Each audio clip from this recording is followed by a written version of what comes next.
નમસ્તે Gujarat, welcome to Vashishtha group of school. તો વિદ્યાર્થી મિત્રો, આજે હું તમારા માટે લઈને આવ્યો છું ધોરણ 12 સાયન્સ અને કોમર્સનું ઇંગ્લિશ ગ્રામર। એમાં આપણે જોઈશું identification of functions. Identification of functions. તો વિદ્યાર્થી મિત્રો, 12 સાયન્સની અંદર એમસીક્યુની અંદર જે પણ કંઈક આવે છે, response, correct the complete sentence અને આઇડેન્ટિફિકેશન, એ 13 માર્ક્સનું આવે છે અને કોમર્સની અંદર કમ્પ્લીટ ધ સેન્ટેન્સ પૂછાતું હોય છે। તો વિદ્યાર્થી મિત્રો, અહીં તમારા માટે લઈને આવ્યો છું એકદમ શોર્ટ કી। તમે એને માસ્ટર કી પણ કહી શકશો।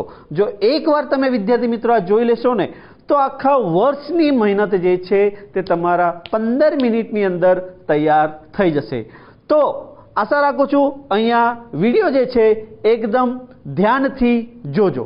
તો વિદ્યાર્થી મિત્રો, આઇડેન્ટિફિકેશન ઓફ ફંક્શન્સ, પહેલું એમાં આવે છે talking about people, place, thing in relation two something. હવે આ ક્યારે ઉપયોગ થાય છે? તો જુઓ મિત્રો, કોઈ વ્યક્તિ, કોઈ સ્થળ કે વસ્તુને કોઈ ચોક્કસ બાબત સાથેના સંબંધ સાથે રજૂ કરતી હોય ત્યારે। હવે અહીં જે છે આ લેંગ્વેજ એલિમેન્ટ જે છે, એટલે કે કયા કયા શબ્દો આવે છે, કયા કન્જક્શન આવે છે જેનાથી આપણે ઓળખી શકીશું। તો એમાં ખાસ છે such as, the same as, almost the same, like, unlike, alike, similar to, differs અને ડિફરન્ટ ફ્રોમ। વિદ્યાર્થી મિત્રો, મોટે ભાગે જે છે સચ એઝ અને ધ સેમ એઝ જે છે તમારે ખાસ યાદ રાખવાનું થાય છે। હવે એનું સ્ટ્રક્ચર જોઈ લઈએ કે સચનો ઉપયોગ ક્યારે કરવો અને ધ સેમનો ઉપયોગ ક્યારે કરવું। તો વિદ્યાર્થી મિત્રો, talking about people, place, thing in relation to સમથિંગની અંદર કયા મોટે ભાગે જે બોર્ડની અંદર પૂછાતા હોય છે તે છે સચ એઝ અને the same as. Such as એટલે કે એવું જ કે જે, અને ધ સેમ એઝ એટલે એ જ કે જે। તો એનું સ્ટ્રક્ચર તમે જોઈ શકો છો અહીંયા, સચ એઝ। તો સચ પછી આર્ટિકલ એન અને પછી નાઉન આવે છે, પછી એઝ, પછી કર્તા અને ક્રિયાપદ। અને જો સચ પછી જરૂરી નથી કે આર્ટિકલ એન આવે, ક્યારે પ્લુરલ વાક્ય પણ હોય છે, તો ત્યારે ફક્ત નાઉન અને વિશેષણ આવશે અને એઝ આવશે, કર્તા અને ક્રિયાપદ। વિદ્યાર્થી મિત્રો, અહીંયા એક વસ્તુ યાદ રાખવાનું છે, સચ અને એઝની વચ્ચે મોટે ભાગે જો નાઉન આવે તો ત્યારે તમારે એઝનો ઉપયોગ કરવાનો છે। તો સચ, નાઉન, એઝ। બીજું સચ, નાઉન, એડજેક્ટિવ, એઝ। એ જ રીતે ધ સેમ એઝ, મિત્રો ફક્ત સેમ જ નહીં, ધ સેમ એઝ સાથે આવશે અને ધ સેમ, નાઉન, એઝ। તો અહીં જે છે તમારે કઈ વસ્તુ વધારે યાદ રાખવાની છે? Such, noun, as, the same, noun, as, પછી કર્તા અને બાકીનું વાક્ય। હવે અહીંયા જે છે એના સિવાયનું લાઇક, અનલાઇક, ડિફરન્ટ ફ્રોમ વગેરે શબ્દો સાથે સંબંધની બાબત મૂકવી। ફોર એક્ઝામ્પલ, અહીં જોઈશું, he bought such a pen as you have. બરાબર, હી બોટ સચ એ પેન, એણે એવી જ પેન ખરીદી જે તારી પાસે છે। તો મિત્રો, સચ અને એઝની વચ્ચે શું આવ્યું? નાઉન આવ્યું। શું આવ્યું? નાઉન આવ્યું। બરાબર, તો સચ અ પેન એઝ। બીજું વાક્ય, I met such a man as you were talking about. તો અહીં જુઓ, સચ અને એઝની વચ્ચે શું આવ્યું? Noun. I met such a main, એ મેં એવા માણસને મળ્યો કે જે તું વાત કરી રહ્યો હતો। તો ડિયર ફ્રેન્ડ્સ, અહીંયા સચ સાથે એઝ ક્યારે આવશે? જ્યારે સચ અને એઝની વચ્ચે શું આવશે? નાઉન આવશે। ક્લિયર? બીજું જોઈએ, he has the same pen as you have. તેની પાસે એ જ પેન છે કે જે તારી પાસે છે। તો સચ ધ સેમ પછી શું આવ્યું? નાઉન. તો ડિયર ફ્રેન્ડ્સ, જ્યારે સચ અને એઝ ની વચ્ચે તમારે શું યુઝ કરવાનું હશે? નાઉન. તો એક ખાસ યાદ રાખજો, ધ સેમ અને એઝ જે છે, તો ધ સેમ પછી એઝ નો ઉપયોગ ક્યારે થશે? જ્યારે બંનેની વચ્ચે શું આવશે? નાઉન. સચ અને એઝ નો ઉપયોગ ક્યારે કરીશું? જ્યારે એની વચ્ચે શું આવશે? નાઉન. ધ સેમ એઝ, એની વચ્ચે શું આવશે? નાઉન. તો such, noun, as. The same, noun, as. Clear? બીજું વાક્ય જે લાઇક, અનલાઇક, ડિફરન્ટ ફ્રોમ એ યુઝ થાય છે તે like Ajay, Ami is clever. તમે જાણો જ છો. His school is different from mine. તેની સ્કૂલ જે છે તે મારા કરતાં થોડી અલગ છે. અનલાઇક માયા, કાવ્ય ઇઝ ટોકેટિવ. તો માય ડિયર ફ્રેન્ડ્સ, અહીંયા તમારે જે બોર્ડની અંદર વધારે પૂછાતા શબ્દ છે તે કયા છે? સચ, એઝ અને ધ સેમ એઝ. તો ક્લિયર થયું? નેક્સ્ટ, હવે જોઈએ મિત્રો શોવિંગ રિઝલ્ટ. તો કોઈ બાબતનું પરિણામ રજૂ કરવાનું હોય ત્યારે શોવિંગ રિઝલ્ટનો ઉપયોગ થાય છે. એની અંદર લેંગ્વેજ એલિમેન્ટ જે છે, તો રિઝલ્ટની અંદર કયા કયા શબ્દોનો ઉપયોગ થાય છે? તો કે too, enough two, so that અને સચ ધેટ. સ્ટ્રક્ચર જોઈએ. અહીંયા તમારે ખાસ યાદ રાખવાનું છે ટુ અને ટુ, અને એની વચ્ચે જે આવે છે તે એડજેક્ટિવ કે એડવર્બ. ટુ નો મતલબ થશે અતિશય કે વધારે પડતું, અને ટુ પછી હંમેશા શું આવે છે? ક્રિયાપદનું મૂળ રૂપ. આ વાક્ય જે છે ટુ તો યુઝ થાય છે, પરંતુ એનો મિનિંગ શું થાય છે? નકાર થાય છે. તેવી જ રીતે અહીં જે છે ઇનફ ટુ. હવે ઇનફ ટુનો ઉપયોગ કરીએ ત્યારે એની આગળ એડજેક્ટિવ કે એડવર્બ આવતું હોય છે, પણ ઇનફ ટુ પછી શું આવે છે? ક્રિયાપદનું મૂળ રૂપ. હવે એવી જ રીતે સો ધેટ. તો સો સાથે ધેટ ક્યારે આવ્યું? જ્યારે એની વચ્ચે શું આવ્યું? એડજેક્ટિવ. અને ટેન્સ પ્રમાણે પ્રેઝન્ટ ટેન્સ હોય તો કેન નોટ, પાસ્ટ ટેન્સ હોય તો કુડ નોટ. પછી સચ, નાઉન, ધેટ કરતા ક્રિયાપદ કેન અને કુડ. અહીંયા જે છે ક્યારેક ક્યારેક સચની સાથે અહીંયા શું આવશે મિત્રો? એડજેક્ટિવ આવશે. તો ખાસ યાદ રાખજો, સચ ધેટ અને સો ધેટની વચ્ચે એડજેક્ટિવ આવશે. જ્યારે નાઉન આવતું હોય તો સચ સાથે શું આવશે? એઝ. પણ સચ સાથે એડજેક્ટિવ હોય તો શું આવશે? ધેટ. ક્લિયર? એક્ઝામ્પલ જોઈએ. જો મિત્રો અહીંયા આપણે ટુ, તો રિઝલ્ટની અંદર પહેલું યાદ રાખવાનું છે too. He is too fat to enter the room. તો ટુ અને ટુની વચ્ચે શું આવ્યું? એડજેક્ટિવ આવ્યું. He is so fat that he can not enter the room. અહીંયા પ્રેઝન્ટ ટેન્સ હતું, માટે શું આવ્યું? કેન નોટ આવ્યું. અને સો અને ધેટની વચ્ચે શું આવ્યું? એડજેક્ટિવ આવ્યું. He was so fat that he could not enter the room.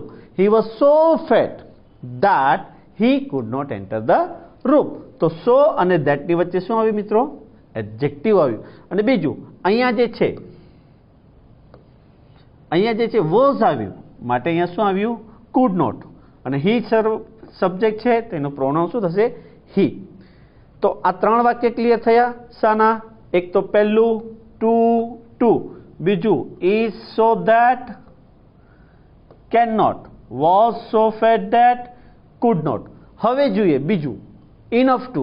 તો he is clever enough to get marks. તે ભાઈ હોશિયાર છે પૂરતો માર્ક્સ મેળવવા માટે. તો enough to પછી શું આવ્યું? ક્રિયાપદનું મૂળ રૂપ. he is so clever that he can get marks. તો અહીંયા જે છે so પછી એડજેક્ટિવ અને that આવ્યું.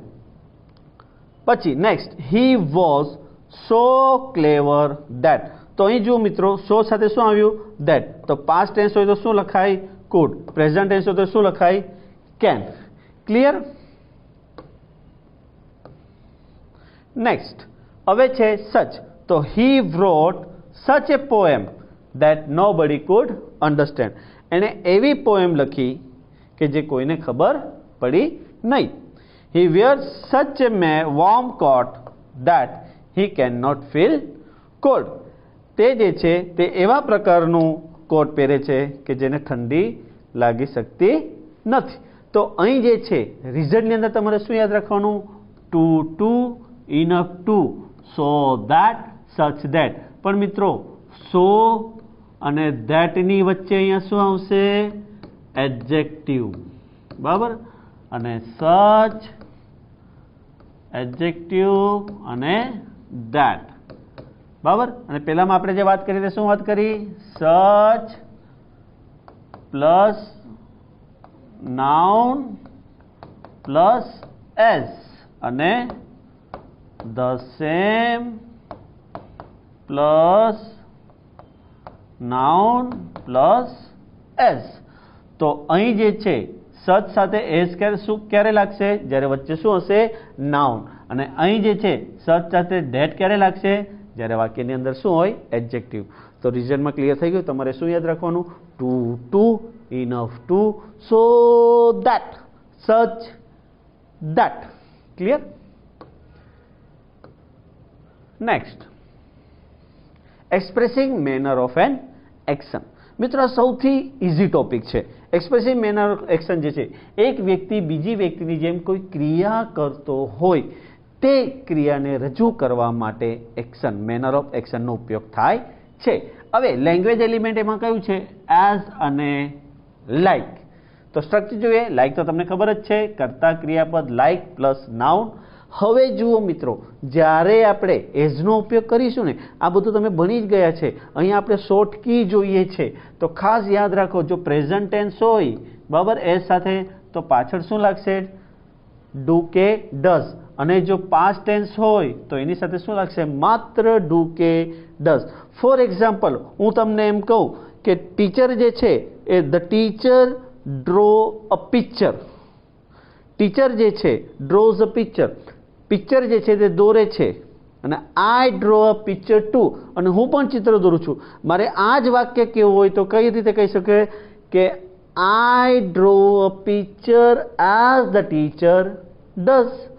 જે રીતે ટીચર જે છે ચિત્ર દોરે છે તે રીતે હું અહીં ચિત્ર દોરું છું. તો મિત્રો એક વ્યક્તિ બીજી વ્યક્તિની જેમ કોઈ ક્રિયા કરતું હોય ત્યારે આનો ઉપયોગ થાય છે. તમે ઘરમાં જોઈ હશે કે નાનું બાળક જે છે ધીરે ધીરે પાછળ હાથ કરી દે, ધીરે ધીરે આમ ચાલતો હોય છે. ત્યારે આપણે શું કહીએ છીએ કે જો આ તો દાદાની જેમ ચાલે છે. The child walks as the grandfather does. તો અહીંયા જે છે ચાલવાની વાત છે, માટે આપણે જે છે કોઈ પણ ક્રિયાપદની વાત છે, માટે આપણે એની સાથે ડુ કે ડઝ લઈએ છીએ. હવે ડુ તો તમને ખબર જ છે, આઈ, વી, યુ, ધે સાથે શું આવે? ડુ. અને હી, સીટ સાથે શું આવે? ડઝ. અને જો ભૂતકાળ હોય તો શું આવશે? ડીડ. તો ડિયર ફ્રેન્ડ્સ, અહીં જે છે તમારે પ્રેઝન્ટ ટેન્સ એઝ કે સબ્જેક્ટ પછી do does, past tense as હોય તો ડીડ. જોઈએ અહીંયા છે he runs like Milkha Singh. એ મિલ્ખા સિંહની જેમ દોડે છે. he runs as Milkha Singh does. તો એઝ આવ્યું, અહીંયા પ્રેઝન્ટ ટેન્સ છે માટે શું લાગ્યું? ડઝ. પછી તે જે છે મિલ્ખા સિંહની જેમ દોડે છે. he ran as Milkha Singh did. બરાબર છે? તે દોડ્યો મિલ્ખા સિંહની જેમ. તો અહીંયા પાસ્ટ ટેન્સ હતું માટે આપણે શું લખી લીધું? ડીડ. પછી he runs as Milkha Singh says. હવે સમજી લો કે બ્રેકેટની અંદર તમને ડુ કે ડઝ કે ડીડ આપવામાં નથી આવતું, ત્યારે જે પણ કોઈ ક્રિયાપદ હોય તેને તમારે ટેન્સ પ્રમાણે ફેરવવું. તો અહીંયા જે છે he runs as Milkha Singh says. હવે અહીંયા સમજી લો કે સેઝની જગ્યાએ માત્ર સે હોય. બરાબર છે? અને પૂછ્યું હોય કે એક્સપ્રેસિંગ મેનર ઓફ એક્શન, તો તમને ખબર છે કે રન્સ આવ્યું એટલે મિલ્ખા સિંહની હી છે તો એના સાથે થર્ડ પર્સન સિંગ્યુલર આવશે, એટલે ત્રીજો પુરુષ એક વચન. જો ક્રિયાપદ આપ્યું હોય તો એનું ટેન્સ પ્રમાણે ક્રિયાપદનો ઉપયોગ કરવો. અને જો ન આપ્યું હોય તો તમારે શાનો ઉપયોગ કરવો? ડુ, ડઝ કે ડીડનો ઉપયોગ કરો, બરાબર. તો અહીંયા બે જ વસ્તુ યાદ રાખવાનું છે, as plus subject plus do does did, અથવા as plus subject plus did. અને જો ડુ કે ડઝ ડીડ નહીં આપ્યું હોય તો ટેન્સ પ્રમાણે ક્રિયાપદનો ઉપયોગ કરો. જોઈએ અહીંયા, હી રેન એઝ મિલ્ખા સિંહ સેડ, તે દોડ્યો જેવી રીતે મિલ્ખા સિંઘે એને કહ્યું. તો સેઝ અને સેડ, ડઝ અને ડીડ, આમાં ક્લિયર થઈ ગયું મિત્રો? ઓકે. હવે બીજું એક્ઝામ્પલ જોઈએ. I draw a picture as the teacher. હવે એક વસ્તુ ખાસ યાદ રાખજો, અહીંયા બે કર્તાનો ઉપયોગ થયો છે. એક વ્યક્તિ બીજા વ્યક્તિની જેમ ક્રિયા કરતું હોય ત્યારે મેનરનો ઉપયોગ થાય છે. એમ પણ આપણે કહીએ છીએ ઘણી વખત કે ભાઈ તારામાં મેનર્સ નામની વસ્તુ છે કે નહીં. તો એ મેનર્સ નામની વસ્તુ છે કે નહીં એવું કેમ કહીએ છીએ? જ્યારે એક વ્યક્તિ બીજા વ્યક્તિની જેમ શું કરતો હોય છે? ક્રિયા કરતો હોય છે. તો I draw a picture as the teacher, અહીંયા શું આપ્યું છે? પ્રેઝન્ટ ટેન્સ છે, એટલે શું આવ્યું? ટીચર સાથે does. I draw a picture as the teacher, ક્રિયાપદ નથી આપેલું, અહીંયા આપ્યું છે સજેસ્ટ, તો સજેસ્ટ શું થશે? Suggest. Same, I drew a picture as the teacher did. જો ક્રિયાપદ ના આપ્યું હોય, પાસ્ટ ટેન્સ છે, તો ડીડ લગાવવાનું. અને જો ક્રિયાપદ આપ્યું હોય તો I drew a picture as the teacher suggested. તો સજેસ્ટનું શું થઈ ગયું? સજેસ્ટેડ. અને લાસ્ટ તમને ખબર જ છે, I draw a picture like the teacher. તો મેનરની અંદર મિત્રો એક ખાસ વસ્તુ યાદ રાખજો, as, do, does, as, did. Next, making supposition of an action. હવે અહીંયા સપોઝિશન જોઈશું. સપોઝિશન એટલે શું? ધારણા. તો ધારણાની અંદર એક વ્યક્તિ અન્ય કોઈ વ્યક્તિની જેમ કોઈ કાર્ય કરે છે તેવી ધારણા રજૂ કરવા માટે આપણે સપોઝિશનનો ઉપયોગ કરીએ છીએ. તો સપોઝિશનની અંદર લેંગ્વેજ એલિમેન્ટ છે એઝ ઇફ અથવા એઝ ધો. તો એ સ્ટ્રક્ચર બહુ સિમ્પલ છે મિત્રો. એઝ ઇફ આવે ને એટલે પ્રેઝન્ટ ટેન્સ હોય તો કર્તાની સાથે આપણે વર યાદ રાખવાનું, અને જો પાસ્ટ ટેન્સ હોય તો શું યાદ રાખવાનું? Had bin. એઝ ઇફ વર અને એઝ ઇફ હેડ બીન, બરાબર. કારણ કે વરનો ઉપયોગ અહીંયા શાના માટે થયો છે? એવી ધારણા રજૂ કરવામાં આવી છે એટલા માટે. જોઈએ, for example, he speaks as if he were Amitabh Bachchan. તે બોલે છે જાણે કે તે કોણ હોય? અમિતાભ બચ્ચન હોય. તો અહીંયા એઝ ઇફ છે, તો એઝ ઇફ સાથે શું આવ્યું? વર. તો વરનો મતલબ અહીંયા પાસ નથી મિત્રો, અહીંયા આપણે સપોઝિશનનો ઉપયોગ કરીએ છીએ. વર એ ધારણા માટે અહીંયા રજૂ થયું છે. તો એઝ ઇફ આવે તો તમારે શું યાદ રાખવાનું? વર પ્રેઝન્ટ ટેન્સમાં. અને પાસમાં એઝ ઇફ આવે તો શું યાદ રાખવાનું? Had been. ક્લિયર? તો he speaks as if he were Amitabh Bachchan. Sonal behaves as if she were a superstar. તો અહીંયા સોનલ જે છે તો સોનલ માટે શું યુઝ થયું? પ્રોનાઉન. અહીંયા સોનલ જે છે તો સોનલ માટે શું યુઝ થયું? સર્વનામ સી. અને એઝ ઇફ આવ્યું તો અહીંયા શું આવ્યું? વર. તો સી બિહેવ્સ, તેણી વર્તન કરે છે જાણે કે તે શું હોય? સુપરસ્ટાર હોય. હવે જુઓ, અહીંયા આપણે જોયું કે પ્રેઝન્ટ ટેન્સ હતું એટલે શું આવ્યું? વર. સોનલ બિહેવ્સ આવ્યું તો શું આવ્યું? વર. હવે જુઓ, he spoke as if he had been Amitabh Bachchan. એ બોલ્યો જાણે કે તે શું હતો? અમિતાભ બચ્ચન હતો. તો અહીંયા પાસ્ટ ટેન્સનો ઉપયોગ થયો માટે આપણે શું લઈએ? અહીંયા હેડ બીન. તેવી જ રીતે રાહુલ વોક, રાહુલે કામ કર્યું, પાસ્ટ ટેન્સ છે એઝ ઇફ. તો રાહુલ માટે શું યુઝ થયો? એઝ. અને એઝ પછી શું આવશે? હેડ બીન અ કેપ્ટન. રાહુલે કામ કર્યું જાણે કે તે કોણ હતો? કેપ્ટન હતો. તો ડિયર ફ્રેન્ડ્સ, અહીંયા તમારે એક વસ્તુ ખાસ યાદ રાખવાનું છે, એઝ ઇફ આવે ને એટલે વર આવે, અને પાસ્ટમાં એઝ ઇફ આવે તો હેડ બીન આવે. As if were, as if had been, સપોઝિશનમાં. Clear? Next, expressing condition in the past. Condition in the past એની અંદર ખાસ યાદ રાખો, આ મોસ્ટ આઈએમપી ટોપિક છે, દર વર્ષે એક્ઝામમાં પૂછાતું હોય છે. એમાં પરફેક્ટ મોડલ ઓક્સિલરીઝનો ઉપયોગ થાય છે. તો કન્ડિશન ઇઝ પાસ્ટનો ઉપયોગ ક્યારે થાય મિત્રો? જ્યારે ભૂતકાળમાં કોઈ ક્રિયા પૂર્ણ થઈ ન હોય ને ત્યારે એને અફસોસ થાય, દુઃખની લાગણી વ્યક્ત કરવા માટે એ કન્ડિશન ઇન પાસ્ટનો ઉપયોગ કરતો હોય છે. તો એમાં બે ટેન્સ આવશે. એક તો એમાં આવશે તમારું પાસ્ટ પરફેક્ટ ટેન્સ. હવે પાસ્ટ પરફેક્ટ ટેન્સની અંદર આપણને ખબર જ છે શું લાગે? હેડ લાગે. અને એની સાથે બીજું આવશે પરફેક્ટ મોડલ ઓક્સિલરીઝ. બરાબર છે. હવે અહીંયા જે છે ખાસ યાદ રાખજો, કન્ડિશન શબ્દ છે. કન્ડિશન શું છે? પાસ છે. તો કન્ડિશનની અંદર આપણને ખબર છે શાનો ઉપયોગ થાય છે? ઇફ અને અનલેસ. તો અહીં તમારે શું યાદ રાખવાનું છે? ઇફ અને અનલેસની સાથે હેડ એટલે કે પાસ્ટ પરફેક્ટ ટેન્સ હોય એટલે પાછળ પરફેક્ટ મોડલ ઓક્સિલરીઝ આવે. બરાબર છે. જો મેં આમ કર્યું હોત તો આવી રીતે થયું હોત. દુઃખ અને લાગણી વ્યક્ત કરવા માટે આનો ઉપયોગ થતો હોય છે. સ્ટ્રક્ચર જોઈએ. અહીંયા જો સ્ટ્રક્ચર, ઇફ અને અનલેસ સાથે હેડ પ્લસ V3 એટલે શું આવે મિત્રો? ઇફ અને અનલેસ સાથે પાસ્ટ પરફેક્ટ ટેન્સ. અને પાસ્ટ પરફેક્ટ ટેન્સ આવે એટલે તમારે would, could, might plus have plus V3. હવે અહીંયા જે છે મોડલ ઓક્સિલરી શું આવ્યું?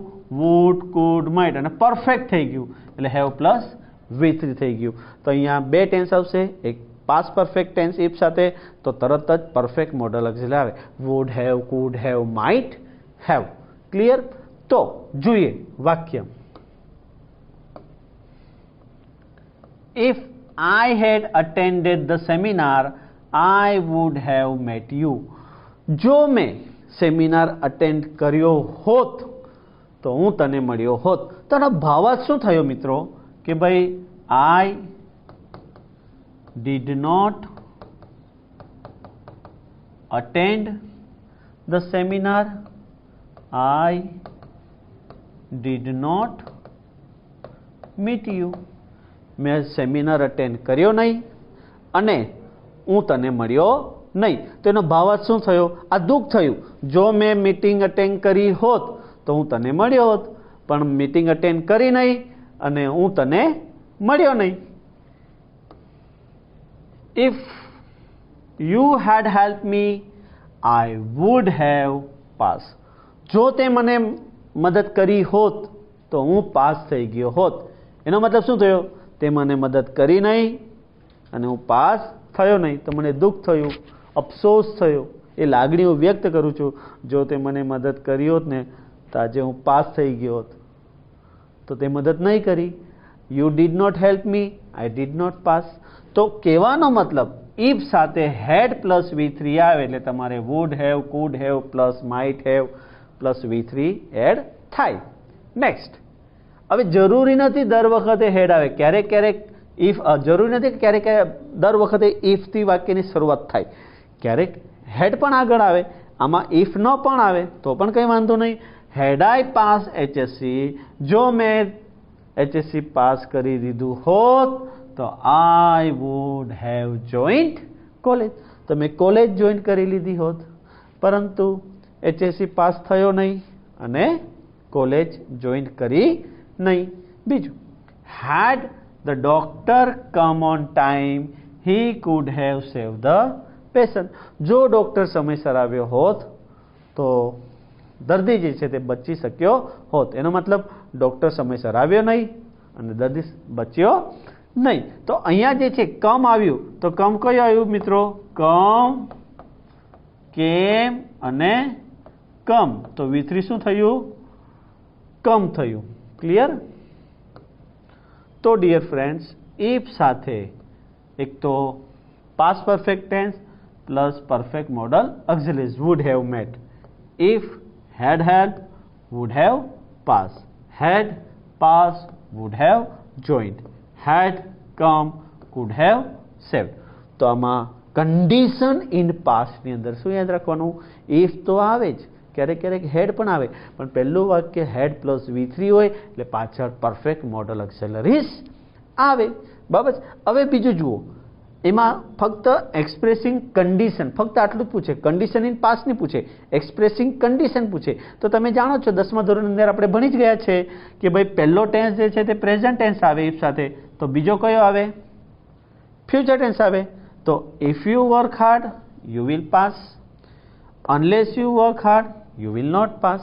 આ સિમ્પલ કન્ડિશન છે, બરાબર છે. પણ કન્ડિશન ઇન પાસ્ટ પૂછે તો તમારે શું લખવાનું? પરફેક્ટ મોડલ ઓક્ઝિલરીઝ અને બીજું ઇફ સાથે શું આવશે? Had plus V3, past perfect tense. Clear થઈ મિત્રો? બહુ ઇઝી છે. આમાં ઇફ અને હેડ પ્લસ V3 અને wood have could have plus V3. Clear? Next, comparing people, place, thing in relation two something એટલે કે ડિગ્રી. હવે ડિગ્રી તો બહુ ઇઝી છે. 3 ડિગ્રી છે: પોઝિટિવ ડિગ્રી, કમ્પેરેટિવ ડિગ્રી અને સુપરલેટિવ ડિગ્રી. હવે મિત્રો અહીંયા એક વસ્તુ ખાસ જરૂર યાદ રાખવાની છે. 3 ડિગ્રીમાં એક તો સિંગ્યુલર અને બીજું પ્લુરલ. આ બે વસ્તુ ખાસ યાદ રાખવાની રહેશે, કારણ કે એ જ વસ્તુ વધારે પૂછાય છે. તો લેંગ્વેજ એલિમેન્ટમાં તમને ક્લિયર થઈ ગયું. પોઝિટિવ ડિગ્રી, કમ્પેરેટિવ ડિગ્રી અને સુપરલેટિવ ડિગ્રી. હવે પોઝિટિવ ડિગ્રી અહીંયા જુઓ સ્ટ્રક્ચર લખેલું જ છે. તો સુપરલેટિવ ડિગ્રીનું સિંગ્યુલર એટલે કે સિમ્પલ સેન્ટેન્સ હોય, કર્તા, ક્રિયાપદ ધ અને EST લાગે. ફોર એક્ઝામ્પલ આપણે વાત કરીએ કે ભાઈ Narendra Modi is the strongest leader. Simple વાક્ય છે, Narendra Modi is the strongest leader. હવે અહીંયા જે છે સિંગ્યુલર પછી સુપરલેટિવ ડિગ્રીમાં જ પ્લુરલ યાદ રાખવું હોય તો નવું એડ શું થયું? વન ઓફ ધ એડ થયું. જેવું વન ઓફ ધ એડ થાય એટલે જે બીજાની ઓળખ જે છે તે અહીંયા શું થશે? પ્લુરલમાં થશે. એટલે કે Narendra Modi is one of the strongest leaders. તો નરેન્દ્ર મોદીની ઓળખાણ શું છે? લીડર્સ છે, બરાબર. તો સિમ્પલ વાક્ય હોય ત્યારે સિંગ્યુલર આવે અને વન ઓફ આવે એટલે કર્તાની ઓળખ જે છે તે શામાં આવશે? પ્લુરલમાં આવશે. બીજું કમ્પેરેટિવ ડિગ્રીની વાત કરીએ તો તમને ખબર જ છે ધેન લાગે છે, પરંતુ અહીંયા જે છે ER ધેન એની અધર લાગે, અને જો પ્લુરલ ફોર્મ હોય તો મોર ધેન, મોસ્ટ અધર યા મેની અધર બંને ચાલે. મોસ્ટ અધર પણ ચાલે અને મેની અધર પણ ચાલશે. ક્લિયર મિત્રો? અને અહીં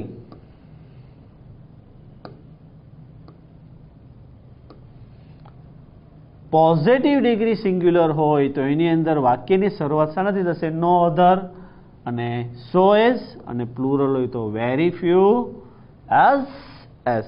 તો એક વસ્તુ ખાસ યાદ રાખો, બોર્ડની અંદર બહુ પૂછાય છે.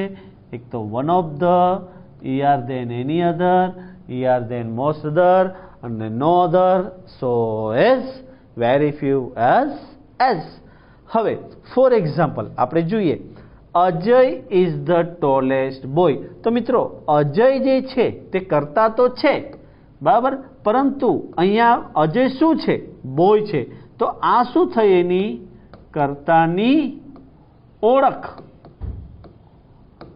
શું થઈ? કર્તાની ઓળખ. ભાઈ Ajay is the tallest boy. પણ આ વાક્ય મારે પ્લુરલ ફોર્મમાં સુપરલેટિવ ડિગ્રીમાં પૂછવું હોય તો શું થાય? Ajay is one of the tallest boys. તો મિત્રો જેવું વન ઓફ આવ્યું એટલે કર્તાની ઓળખાણ શામાં થઈ ગઈ? પ્લુરલમાં થઈ ગઈ. શામાં થઈ ગઈ? પ્લુરલમાં થઈ ગઈ. તો બંને સુપરલેટિવ ડિગ્રી ક્લિયર, સિંગ્યુલર અને પ્લુરલ. હવે બીજું જોઈએ, Ajay is taller than any other boy. હવે અજય જે છે અહીંયા એની અધર આવી એટલે એની ઓળખાણ શામાં આવી ગઈ? એક વચનમાં. પણ જો Ajay is taller than most other, અહીંયા બોયઝ આવશે, બરાબર. મેની અધર બોય અને મોસ્ટ અધર બોયઝ. ત્રીજું, no other boy is so tall as Ajay અને very few boys are as tall as Ajay. તો જેવું નો અધર બોય આવ્યું એટલે અહીંયા શું આવી ગયું? સો એઝ. અને વેરી ફ્યુ આવી ગયું એટલે શું આવશે અહીંયા? As.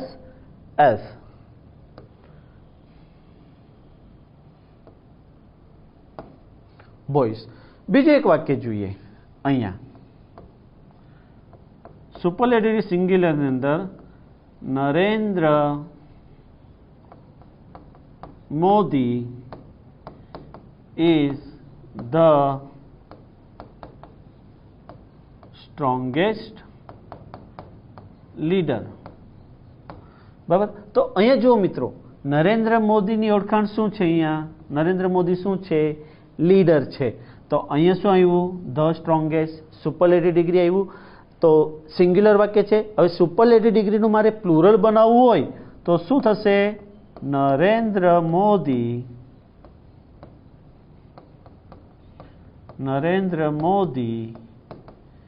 is one of the strongest leader નું શું થઈ જશે?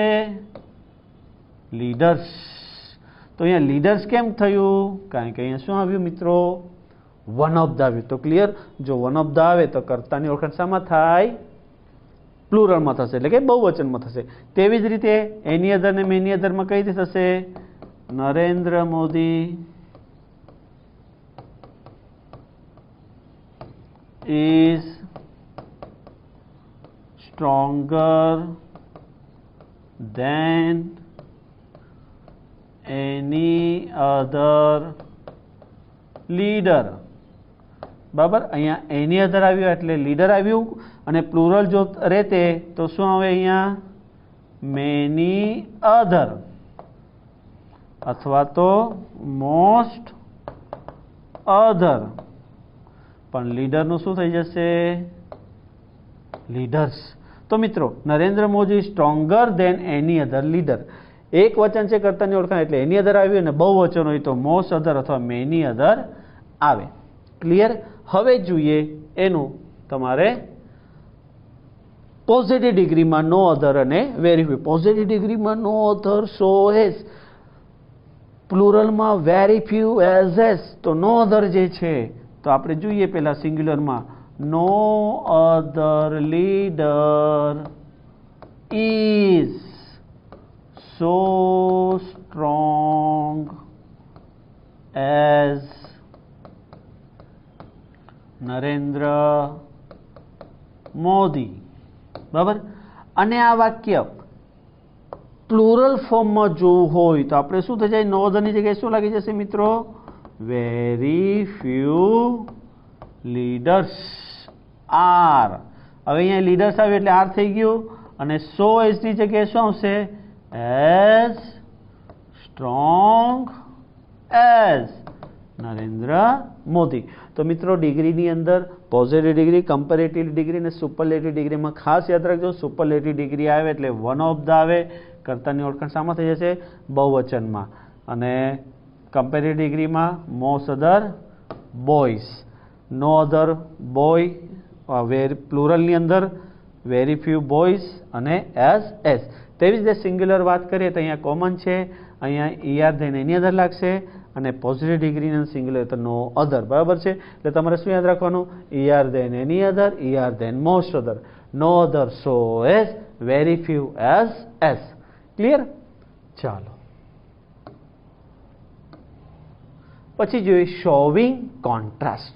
તો મિત્રો કોન્ટ્રાસ્ટની અંદર તમે જોશો તો વધારે જે છે મોટે ભાગે but, yet, still, though, however, as, even ધો, even if, in spite of, despite, આ બધા શબ્દો તમારે યાદ રાખવાના થાય છે, કોન્ટ્રાસ્ટની અંદર આવે છે. તો કોન્ટ્રાસ્ટ જે છે જ્યારે વ્યક્તિને બે વિરોધી બાબતોને એક જ વિધાનમાં રજૂ કરવું હોય ત્યારે. તો આમાં લેંગ્વેજ એલિમેન્ટ જો જુઓ કયા કયા આવશે? બટ, યેટ, સ્ટીલ, ધો, ઓલ્ધો, ઇવન ધો અને ઇવન ઇફ. આ ચારે ચાર શબ્દ એકબીજાની જગ્યાએ યુઝ થાય છે. પછી યાદ રાખવાનું however, as, in spite of અને ડિસ્પાઇટ. હવે સ્ટ્રક્ચરની અંદર ખાસ યાદ રાખવાનું, જ્યારે કોન્ટ્રાસ્ટ વાક્ય આવે તો પહેલું સેન્ટેન્સ જે છે હંમેશા ફેક્ટ મેટરનું હોય, ત્યાર પછીનું વાક્ય શું હોય છે? અપોઝિટ મેટરનું હોય. તો જુઓ, પ્રથમ વાક્ય બટ, યેટ, સ્ટીલ અને વિરોધી વાક્ય, બે વાક્યની વચ્ચે કંજક્શન તરીકે શાનો ઉપયોગ થશે? But, yet, steel. હવે જ્યારે ધોથી ઉપયોગ થશે ત્યારે ધો subject plus verb plus adjective, અને પછી બીજું વિરોધી વાક્ય. તો ધો સાથે સબ્જેક્ટ વર્બ અને શું આવશે? એડજેક્ટિવ. હવે હાવેવરનો જ્યારે ઉપયોગ થાય તો હાવેવર પછી જ એડજેક્ટિવ આવે, પછી સબ્જેક્ટ વર્બ અને વિરોધી વાક્ય. અને એઝનો ઉપયોગ કરીશું ત્યારે એડજેક્ટિવ આગળ આવશે. તો મિત્રો આ ત્રણ જે છે ખાસ યાદ રાખવા જેવા છે. ધો પછી સબ્જેક્ટ વર્બ એડજેક્ટિવ, હાવેવર પછી જ એડજેક્ટિવ એટલે હાવેવર એડજેક્ટિવ, અને એઝનો ઉપયોગ કરે તો એડજેક્ટિવ એઝ. બરાબર છે. અહીં જે છે એડજેક્ટિવ પહેલાં જતું રહેશે અને એઝ પાછળ જતું રહેશે. પછી જે આવે છે મિત્રો ઇન્સ્પાઇટ ઓફ. હવે ઇન્સ્પાઇટ ઓફની અંદર આ જે બધા શબ્દ છે ને એને શું કહીશું આપણે? પોઝેસિવ પ્રોનાઉન કહીશું. શું કહીશું? Possessive pronoun. પોઝેસિવ પ્રોનાઉન એટલે શું? સંબંધક સર્વનામ. આ જે બધા છે ને એ શું છે મિત્રો? સંબંધક સર્વનામ છે. સંબંધક સર્વનામ એટલે કે કોઈ પણ વ્યક્તિ હોય એ બીજા વ્યક્તિ વસ્તુ સાથે શું જોડાયેલું છે? સંબંધ જોડાયેલો છે. એટલે પોઝેસિવ પ્રોનાઉન આપણે આનો ઉપયોગ કરીએ. દાખલા તરીકે આઈ હોય કરતા તો આઈનો શું થઈ જાય? My. I me my, I me my. We હોય તો વી અસ અવર, યુ હોય તો you you your, they them their, he him his, she her her. સંબંધ જોડાયેલો છે. બરાબર છે. હવે તેવી જ રીતે ઇન્સ્પાઇટ ઓફ પછી શું આવે? ડિસ્પાઇટ. તો ખાસ યાદ રાખજો ઇન્સ્પાઇટ ઓફમાં બે વસ્તુ યાદ રાખવાનું છે તમારે. જો એડજેક્ટિવ આવે તો બીઇંગ એડજેક્ટિવ, અને જે વર્બ આપેલું હોય તો એનું આઈએનજી થશે. સેમ વસ્તુ ડિસ્પાઇટમાં થશે. તો અહીંયા બે પ્રકારના વાક્ય છે. એક તો ટુ બી વાળા રૂપો અને બીજા વર્બ વાળા રૂપો. એટલે તમને ક્લિયર થશે. બરાબર. જો હવે ટુ બી વાળા રૂપો જે છે અહીં જે છે આપણે ઇન્સ્પાઇટ ઓફની અંદર બે વસ્તુ જોઈશું. એક તો બીઇંગ પ્લસ એડજેક્ટિવ. અહીં જે છે જો ટુ બી ફોર્મ હોય તો બીઇંગ પ્લસ એડજેક્ટિવ જોઈશું અને ક્રિયાપદ હોય તો એનું આઈએનજી જોઈશું. એવી જ રીતે ડિસ્પાઇટની અંદર બીઇંગ પ્લસ એડજેક્ટિવ જોઈશું અને ક્રિયાપદ હોય તો વર્બ પ્લસ આઈએનજી જોઈશું. હવે સૌથી પહેલાં બટ યેટ સ્ટીલ વાક્ય જોઈએ. આ જુઓ, આ ટુ બી ફોર્મ પહેલાં જોઈએ. He is poor but he is happy. He is poor, still he is happy. He is poor, yet he is happy. તો but yet still એ વાક્યોની વચ્ચે જોડાય છે. હવે આ વાક્ય ધોતી હોય તો શું આવે? Though he is poor, he is happy. જો કે તે ગરીબ છે તેમ છતાં ખુશ છે. તો ધો પછી એડજેક્ટિવ આવ્યું. હવે હાવેવરનો ઉપયોગ કરો તો પહેલાં હાવેવર આવે ને એડજેક્ટિવ શું છે? પુઅર. તો however poor he is happy. એઝનો ઉપયોગ કરવો હોય તો સૌથી પહેલાં વિશેષણ આવે એટલે poor as he is happy. એટલે આ ત્રણ વસ્તુ ખાસ યાદ રાખવાનું. ધો subject verb adjective, however adjective અને એડજેક્ટિવ એસ. પહેલો વિભાગ તમારે યાદ રાખવાનું કોન્ટ્રાસ્ટમાં બટ યેટ સ્ટીલ, બીજું ધો, ત્રીજું હાવેવર, ચોથું એઝ અને પાંચમું તમારું ઇન્સ્પાઇટ ઓફ અને ડિસ્પાઇટ. તો he is poor but yet still he is happy. Though he is poor he is happy. However poor he is happy. Poor as he is happy. તો અહીંયા જે છે તમે એક વસ્તુ ખાસ જોશો. અહીંયા શું આવ્યું મિત્રો? ટુ બીનું રૂપ આવ્યું. તો જ્યારે આપણે ઇન્સ્પાઇટ ઓફથી બનાવીએ તો સૌથી પહેલાં ઇન્સ્પાઇટ ઓફ હી છે તો હીનું શું થઈ ગયું? હિસ. અને જુઓ હેપી છે. However poor he is. Though he is poor, તો though he is poor તો in spite of he is poor પછી to be ફોર્મ છે એટલે આપણે શું લીધું? અહીંયા being લીધું. being poor. ક્લિયર? હવે એ જ વસ્તુ તમારે અહીંયા વર્બ એટલે કે આ જો આ being કેમ લાગ્યું? આ ટુ બી ફોર્મ છે. ટુ બી ફોર્મ એટલે શું મિત્રો? એમ, ઇઝ, આર, વોઝ અને વર. પર આ એમ ઇઝ આર વોઝ વેર આવે ને એને ટુ બી ફોર્મ કહેવાય. તો આ બી પ્લસ આઈએનજી લઈ લીધું એટલે બીઇંગ પ્લસ એડજેક્ટિવ. ક્લિયર? હવે પણ જો વર્બ હોય તો શું કરવું? તો પહેલાં તો સિમ્પલ વસ્તુ she sang well but yet still she did not win the medal. તેણીએ સરસ ગાયું તેમ છતાં તેને મેડલ મળ્યું નહીં, મેડલ જીતી નહીં. Though she sang well she did not win the medal. તો હાવેવર પછી શું આવવું જોઈએ? એડજેક્ટિવ. તો however well she sang she did not win the medal. આપણે એઝનો ઉપયોગ કરવો હોય તો એડજેક્ટિવ આગળ આવશે એટલે વેલ ક્યાં આવી ગયો? Well as she sang she did not win the medal. હવે જુઓ મિત્રો અહીંયા ટુ બી ફોર્મ હતું ઇઝ બરાબર ને. હવે અહીંયા જુઓ સેંગ સેંગ સેંગ સેંગ ક્રિયાપદ છે તો ક્રિયાપદ હોય તો એનું શું થઈ જાય? વર્બ પ્લસ આઈએનજી, એટલે ઇન સ્પાઇટ ઓફ સિંગિંગ વેલ. તો ક્લિયર થયું ક્યારે બીઇંગ પ્લસ એડજેક્ટિવ લગાવવું અને ક્યારે ક્રિયાપદને આઈએનજી લગાવવું. તો મિત્રો કોન્ટ્રાસ્ટની અંદર તમારે શું યાદ રાખવાનું?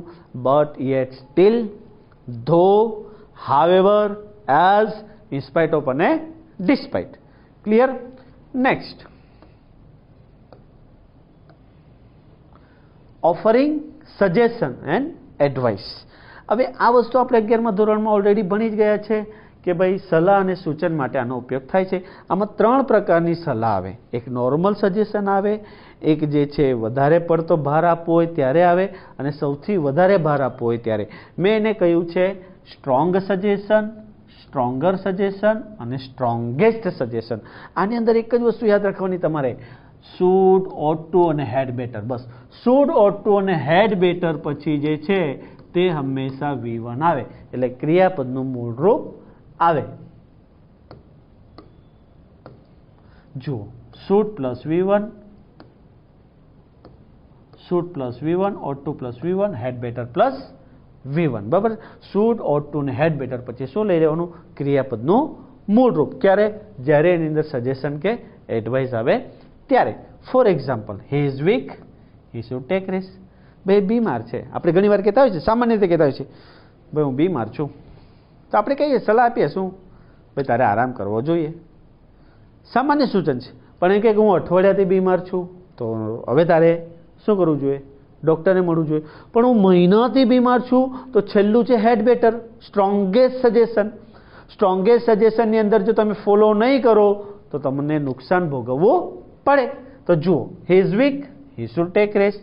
હી is ill for a week, તે અઠવાડિયાથી બીમાર છે, he ought to consult physician, તો ફિઝિશિયન ડૉક્ટરની મુલાકાત લેવી જ જોઈએ. પણ he is ill for a month, 1 મહિનાથી બીમાર છે, સમય વધારે થઈ ગયો, આપણે કે હવે કોરોના થઈ ગયો અને બરાબર, તો અહીંયા he had better consult super specialist. તો સુપર સ્પેશિયાલિસ્ટ ડૉક્ટરને મળવું જ પડશે. જો નહીં મળ્યા તો રામ નામ સત્ય, પછી આવશો નહીં. તો 3 પ્રકારના સજેશન આવે: નોર્મલ સજેશન, સ્ટ્રોંગર સજેશન અને strongest suggestion. Should, ought to and had better. Clear?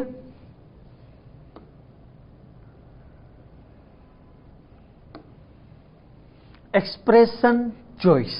હવે મિત્ર, આ તો બધા કરતા ઇઝી છે. ચોઇસ આપણે પસંદગી જોવાની છે. તો પસંદગીના તમને ખબર છે, જ્યારે કોઈ વ્યક્તિ તેના કોઈ કાર્ય માટે તેની ઈચ્છા વ્યક્ત કરવા ઈચ્છતો હોય ત્યારે યુઝ થાય.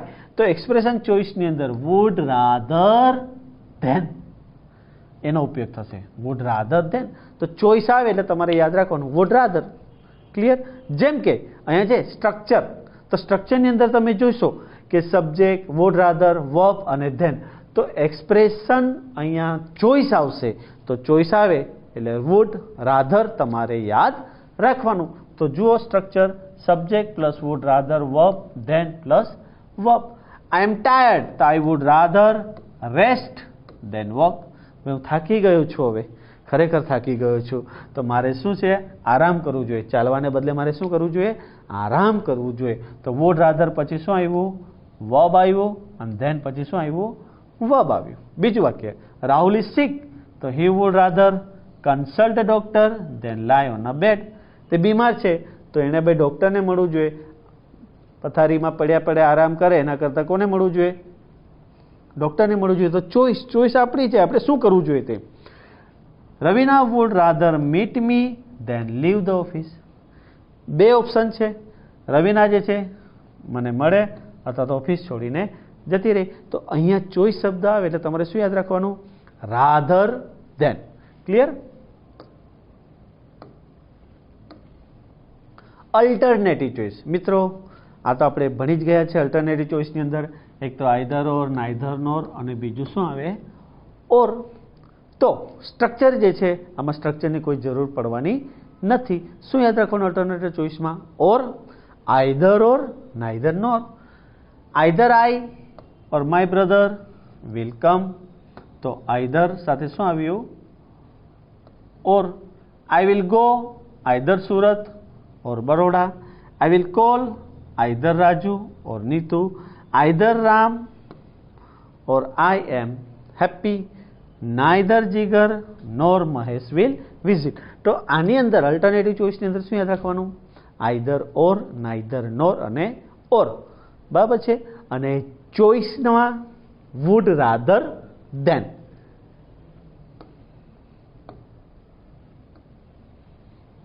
Habitual action in the past, distance past, used to, habitually action. ભૂતકાળની ટેવો, હેબિટ મિત્રો, હેબિચ્યુઅલ એક્શન. જો તમે જોશો તો હેબિટ એટલે ટેવ. તો ભૂતકાળની અવારનવાર બનતી ક્રિયા દર્શાવવા માટે શું યુઝ થાય? Habitual action. આમાં બે જ વસ્તુ યાદ રાખવાની છે તમારે, યુઝ ટુ અને ટુ બી યુઝ ટુ. આને શું કહેવાય મિત્રો? ટુ બી યુઝ ટુ કહેવાશે. બરાબર છે. યુઝ ટુ આવે એટલે એનું ક્રિયાપદનું મૂળ રૂપ આવે, અને ટુ બી યુઝ ટુ આવે એટલે ક્રિયાપદનું શું આવશે? આઈએનજી રૂપ આવશે. એક્ઝામ્પલ તરીકે જો ગાંધીજી યુઝ ટુ વિયર ધોતી. આપણને ખબર જ છે કે ગાંધીજી છે તે ધોતી પહેરતા હતા, તો ધોતી પહેરવાની એમને ટેવ હતી. તો ગાંધીજી પછી તરત શું આવ્યું? Use to. વચ્ચે કોઈ નથી, ફક્ત ગાંધીજી છે. બરાબર. બીજું જુઓ, Gandhiji was use to wearing dhoti. હવે ગાંધીજીની વચ્ચે કોણ ટપકી પડ્યું? ટુ બીનું રૂપ આવી ગયું. ટુ બીનું રૂપ એટલે એમિઝર વોઝવેર. તો જેવું ટુ બીનું રૂપ એમિઝર અને વોઝવેર આવે એટલે તમારે ક્રિયાપદનું શું કરી દેવાનું? આઈએનજી. તો આમાં condition in past, habitual action in the પાસ્ટની અંદર બે વસ્તુ યાદ રાખવાનું, યુઝ ટુ સાથે મૂળ રૂપ, ટુ બી યુઝ ટુ સાથે ING. Use to V1, to be use to ING. Clear? When I was young I use to sleep at village. I am used to sleeping at afternoon at village. તો to be આવ્યું એમિઝર, તો used to સાથે ing, was used to સાથે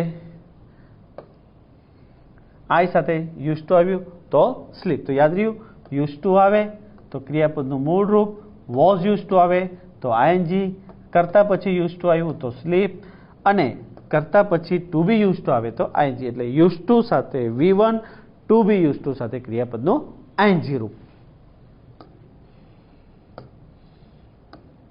next, showing purpose. Purpose એટલે શું? હેતુ.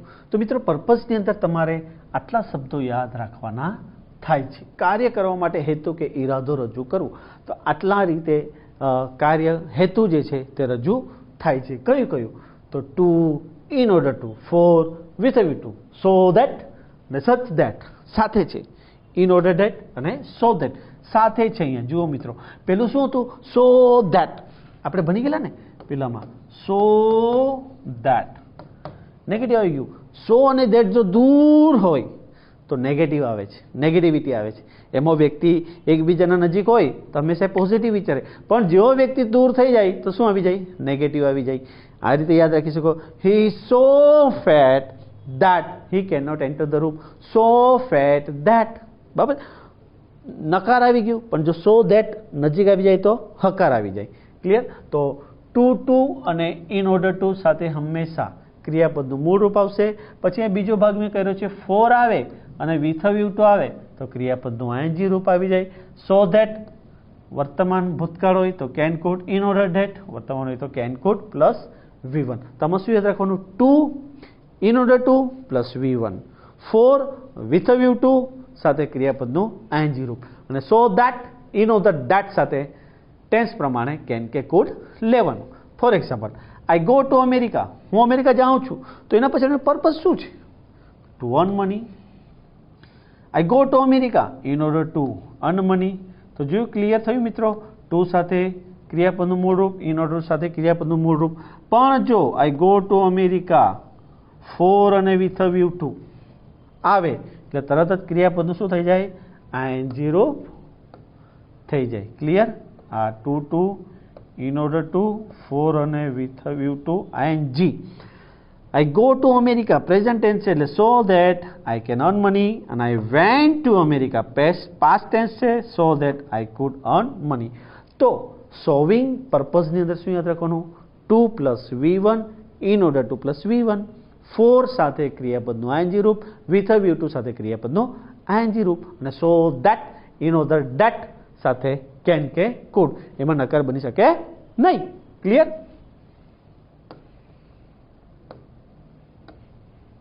પછી જોઈએ door not important describing process. મિત્રો આ બે રીતે પૂછાય છે. એક તો ડોર નોટ ઇમ્પોર્ટન્ટ તરીકે પૂછાય અથવા તો ડિસ્ક્રાઇબિંગ પ્રોસેસ તરીકે પૂછાય. એનો મતલબ શું કે આની અંદર પેસિવ વોઇસનું વાક્ય આવે. એટલે પેસિવ વોઇસનું વાક્ય આવે એટલે તમને ખબર પડી જાય કે આ શાનું વાક્ય છે, ડોર નોટ ઇમ્પોર્ટન્ટ, જે ઓલરેડી આપણે 10મા ધોરણની અંદર ભણી જ ગયા છે. બરાબર છે. હવે જુઓ એની અંદર તો સિમ્પલ પ્રેઝન્ટ ટેન્સ હોય તો am is are plus V3, past tense હોય તો was were plus V3, present continuous tense હોય તો being plus V3, past continuous tense હોય તો being plus V3, present perfect ને પાસ્ટ પરફેક્ટ હોય તો શું આવે, બીન પ્લસ V3, અને ફ્યુચર ટેન્સ અને મોડલ ઓક્ઝિલરીઝ આવે તો બી પ્લસ V3. અહીંયા 3 બી ઇમ્પોર્ટન્ટ છે. પહેલું, જો કન્ટિન્યુ હોય તો બીઇંગ, જે ક્રિયા પૂરી થઈ ગઈ હોય તો બીન, અને ફ્યુચર ને મોડલ હોય તો બી. તો ભૂપેન્દ્રભાઈના 3 બી અહીંયા તમે યાદ રાખી શકો છો, બી, બીન અને બીંગ. ઓકે. પેસિવ ફોર્મ તો તમે જાણો જ છો પેસિવ વોઇસનું વાક્ય કઈ રીતે બને છે. તો Diwali is celebrated by me. તો દિવાળી ઇઝ સેલિબ્રેટેડ આવ્યું. English grammar will be taught by the teacher. Will be taught આવ્યું એટલે તરત જ વાક્યની શરૂઆત પેસિવથી થાય એને શું કહેવાય, door not important. Condition information, connecting information. હવે મિત્રો કનેક્ટિંગ ઇન્ફોર્મેશનમાં છે ને એક વસ્તુ ખાસ યાદ રાખજો કે એક કરતાં વધારે વાક્યમાં રજૂ કરવામાં આવેલી માહિતીને ચોક્કસ કંજક્શન્સ અને કનેક્ટર્સ એટલે કે સંયોજકો દ્વારા જોડીને એક અર્થપૂર્ણ વાક્ય દ્વારા રજૂ કરવા. એક કરતાં વધારે વાક્ય આવે ને તો એને કહેવાય કનેક્ટિંગ ઇન્ફોર્મેશન. હવે એની અંદર શું છે, એક તો કોઓર્ડિનેટ કંજક્શન અને સબઓર્ડિનેટ કંજક્શન અને ફ્રેઝ પ્રિપોઝિશન. આટલા શબ્દોથી વાક્ય જોડાય. બરાબર છે. અને એક કરતાં વધારે વાક્ય હોય ત્યારે આનો ઉપયોગ થતો હોય છે. તો આમાં બધા જ આવી ગયા મિત્રો, પણ એક કરતાં વધારે વાક્ય હોય ત્યારે તમારે કનેક્ટિંગ ઇન્ફોર્મેશન આવે.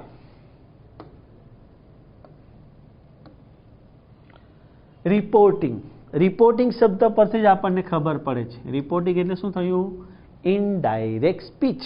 એટલે હવે જે વાક્ય આપ્યું હોય તે ઇનડાયરેક્ટ સ્પીચનું વાક્ય આપેલું હોય છે. તો ઇનડાયરેક્ટ સ્પીચમાં આપણને ખબર છે લેંગ્વેજ એલિમેન્ટ શું છે, ઇનડાયરેક્ટ સ્પીચ છે. તો ઇનડાયરેક્ટ સ્પીચની અંદર વાક્ય કયું આપેલું હોય, આ told that, ask if, ask WH, exclaim to, order not to.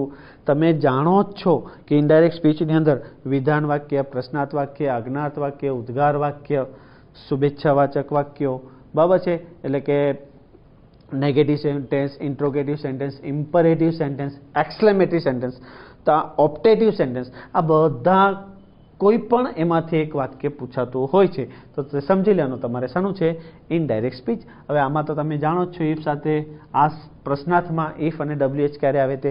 જો આ રીતે વાક્ય હોય, the teacher told that we had to submit the form. તો શું આવ્યું, told that. The principal asked the teacher if he was absent that day. Krishna requested Sanjana to help me.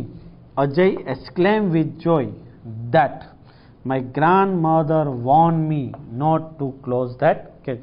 તો અહીંયા દરેક પ્રકારના કંજક્શન જે છે તે લઈ લીધા એટલે આ બધાનો ઉપયોગ થાય તો એને શું કહેવાય, રિપોર્ટિંગ એટલે કે indirect speech.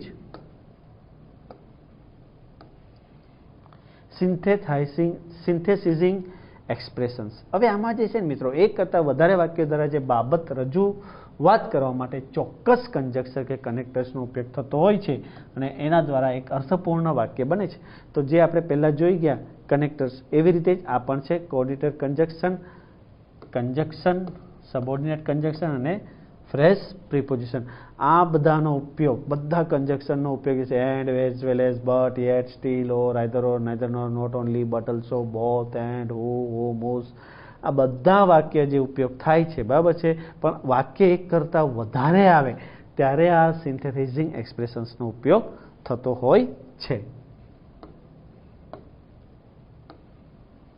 Describing place and location. તમે જાણો જ છો સ્થળ દર્શાવવા માટે, બરાબર. તો અહીંયા સ્થળનું વર્ણન કરવા માટે લેંગ્વેજ એલિમેન્ટ શું છે, where, wherever, here and there. Structure શું આવશે, પ્લેસ આવે એટલે તરત જ શું આવશે, વેર આવશે. I show a palace where the king was born. I like to swim in the pond where the water is not deep. The peon must go to the place wherever he is told to go, and I will come wherever you call, stop wherever you are. તો જ્યાં છે ત્યાં ઊભો રહી જા. તો place દર્શાવે, location દર્શાવે ત્યારે આનો ઉપયોગ થતો હોય છે. Describing person and thing. હવે ડિસ્ક્રાઇબિંગ પર્સન એન્ડ થિંગ તમને ખબર જ છે, ડિસ્ક્રાઇબિંગ પર્સન એન્ડ થિંગની અંદર વ્યક્તિનું વર્ણન પૂછાય છે. હવે હુ એટલે શું થાય મિત્રો? હુ એટલે કે જે, હુમ એટલે કે જેને, હુઝ એટલે કે જેનું, બરાબર, પ્લસ એડજેક્ટિવ કે જે, કે જેને, કે જેનું. તો અહીંયા હું પછી હંમેશા શું આવે? ક્રિયાપદ. હોમ પછી શું આવે? નામ કે સર્વનામ. હુઝ પછી શું આવે? કર્તા સાથેનો સંબંધ ધરાવતું નામ. અહીં જો આઈ શો અ મેન, વ્યક્તિનું નામ આવ્યું. હવે આ બધાની આગળ શું આવે? Person name. તો હું પછી ક્રિયાપદ આવ્યું એટલે શાનો ઉપયોગ થયો? હુ. મેન છે પછી અહીંયા એવરીબડી સર્વનામ પ્રોનાઉન ઉપયોગ થાય તો હુમ આવે. અને અહીંયા હુઝ પછી જો painting are famous. I met a man whose painting. કોની પેન્ટિંગ? કે તેની પેન્ટિંગ. તો પેન્ટિંગ સાથે શું છે? રિલેશન છે. તો ત્યારે હુઝ આવે. તો આની અંદર પર્સનમાં એક તો હુ, હુમ, હુઝ અને એડજેક્ટિવ આવે ત્યારે તમારે સમજવાનું કે આ હુ, હુમ, હુઝ જે છે તે શામાં આવશે? ડિસ્ક્રાઇબિંગ પર્સનમાં આવશે.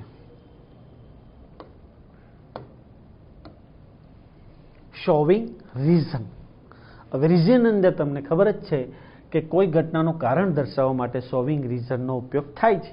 લેંગ્વેજ એલિમેન્ટ એમાં શું છે? Because, since, as, because of, on account of, owing two અને ડ્યુ ટુ. તો મિત્રો રીઝનની અંદર આટલા વર્ડ્સ તમારે યાદ રાખવા પડશે. તો પહેલું જુઓ, આની અંદર એક તો પહેલાં પરિણામ આવે અને પછી રીઝન. એટલે બે પ્રકારના વાક્ય હોય, એક પરિણામ હોય અને એક કારણ હોય છે. તો રિઝલ્ટ, બીકોઝ, સિન્સ, એઝ અને રીઝન.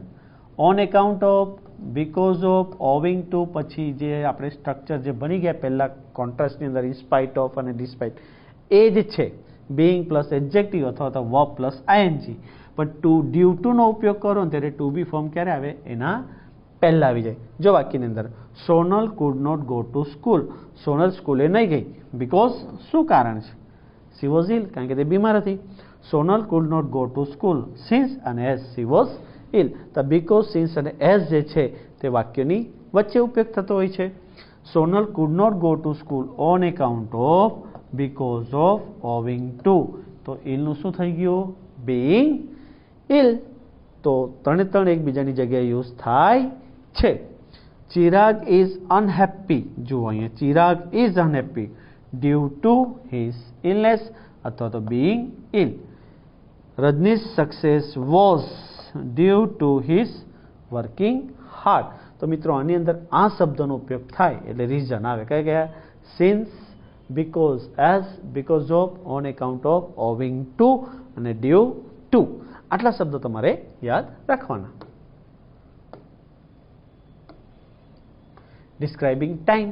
ટાઈમ તો તમે જાણો જ છો કે સમયને અનુલક્ષીને કોઈ વર્ણન કરવાનું હોય ત્યારે તો એમાં when, as while, as soon as, no sooner, hardly, had use થાય છે. આમાં એક વસ્તુ ખાસ યાદ રાખજો, નો સુનર પછી ધેન અને હાર્ડલી હેડ પછી વેન. તો અહીંયા બે વસ્તુ આવશે, એક તો પ્રેઝન્ટ ટેન્સ અને પાસ્ટ ટેન્સ. તો as soon as, no sooner, did, then, no sooner, do, does, then. Hardly had, V3 when. Hardly have, has, V3 when. તો no sooner than, no sooner than, hardly had when, hardly have, has, when. Present past tense હોય past તો હંમેશા શું આવશે? Did. Present હોય તો do કે does. તેવી જ રીતે પાસ્ટ હોય તો હાર્ડલી સાથે શું આવે? હેડ. અને પ્રેઝન્ટ પરફેક્ટ હોય તો શું આવશે? હેવ કે હેઝ. તો તમારે અહીંયા no sooner than, hardly had, when. For example, when the teacher came, the student stood up. એક ક્રિયા પૂરી થાય એટલે તરત જ બીજી ક્રિયાની શરૂઆત થાય ને ત્યારે આ ડિસ્ક્રાઇબિંગ ટાઈમનો ઉપયોગ થતો હોય છે. બરાબર છે? તો van the teacher came, the student stood up. Van the teacher comes, the student stand up. પહેલું પાસ્ટ હતું તો બીજું પણ શું થયું? પાસ્ટ. પહેલું પ્રેઝન્ટ છે તો બીજું પણ શું થયું? Present. as soon as the teacher came, the students stood up. અને as soon as the teacher comes, the students stand up. જેવા ટીચર રૂમમાં આવ્યા કે વિદ્યાર્થીઓ ઊભા થયા. એક ક્રિયા પૂરી થઈ, તરત જ બીજી ક્રિયાની શરૂઆત થઈ છે. હવે નો સુનર જુઓ તો no sooner did the teacher come then the student stood up. એક વસ્તુ અહીંયા ખાસ યાદ રાખો મિત્રો, ડીડ હોય કે ડુ કે ડઝ હોય, હંમેશા ક્રિયાપદનું કયું આવે? મૂળ રૂપ આવે. તો no sooner did the teacher come then the student stood up. No sooner does the teacher come then the student stand up. Hardly had the teacher come when the student stood up. અને hardly has the teacher come when the student stand up. તો અહીંયા when, while, as soon as, no sooner, hardly નો ઉપયોગ થાય છે. એ તમારે યાદ રાખવાનો ટાઈમિંગ. બરાબર. હવે મિત્રો અહીં જે છે આપણે જેટલા પણ આઈડેન્ટિફિકેશન ઓફ ફંક્શન્સ જે છે ભણી ગયા ને, એની માસ્ટર કી, એની શોર્ટ કી જે છે આ ટોપિકની અંદર મેં ઉમેર્યું છે. જેમ કે જુઓ અહીં જે છે, અહીં name of function, situations, language element, structure અને એક્ઝામ્પલ જે ઓલરેડી આપણે ભણી ગયા તે જ વસ્તુ આની અંદર તમને બતાવવા માટે, થોડું ધ્યાન દોરવા માટે આપ્યું છે કે જેથી કરીને એક્ઝામના છેલ્લા દિવસે તમે આ પેજ પણ જોશો ને તો તમને બધા જે 20 ફંક્શન્સ જે છે અથવા 21 ફંક્શન જે છે એ તમને યાદ રહી જશે. અને આના PDF ફાઇલ જે છે એ તમને ડિસ્ક્રિપ્શન બોક્સની અંદર આપેલું રહેશે, તો એમાં તમે PDF ફાઇલ ઓપન કરીને તમે ડાઉનલોડ કરી શકો છો. હવે અહીંયા જુઓ સોવિંગ રિઝલ્ટ હોય તો રિઝલ્ટની અંદર શું હતું કે too enough, two so that, so that, so અને ધેર ફોર. તો અહીંયા સ્ટ્રક્ચર આપેલું છે, બરાબર છે, અને અહીંયા એનું એક્ઝામ્પલ આપેલું છે. એવી જ રીતે talking about place, people, thing in relation ટુમાં such as, the same as structure આપ્યું છે અને એના સેન્ટેન્સ આપ્યા છે, બરાબર છે. તો આ બધા જે છે પછી છે મેનર, મેનરમાં એઝ લાઇક આવે. અહીં તમને ડુ, ડઝ કે ડી સ્ટ્રક્ચર આપ્યું છે, એના એક્ઝામ્પલ આપ્યા છે. પછી મેકિંગ, સપોઝિશન, અબાઉટ એક્શન, જેટલા પણ વાક્ય આપણે ભણી ગયા તે બધા જે છે આની અંદર તમને આ બધા વર્ણવેલા છે, બરાબર. તમે જોઈ શકો છો આ બધા ટેબલ. હવે આની જે છે તમારે એક PDF ફાઇલ જે છે તે ડાઉનલોડ કરી લેવાની, બરાબર છે, અને જોઈ લેવાનું, બરાબર. આશા રાખું છું તમને અહીંયા વ્યવસ્થિત ખબર પડી ગઈ છે. તો મિત્રો આને બરાબર તૈયારી કરજો. સાયન્સના વિદ્યાર્થીઓ અને કોમર્સના વિદ્યાર્થી મિત્રો આ તૈયાર થઈ જશે તો તમારા સારામાં સારા માર્ક્સ તમે મેળવી શકો છો.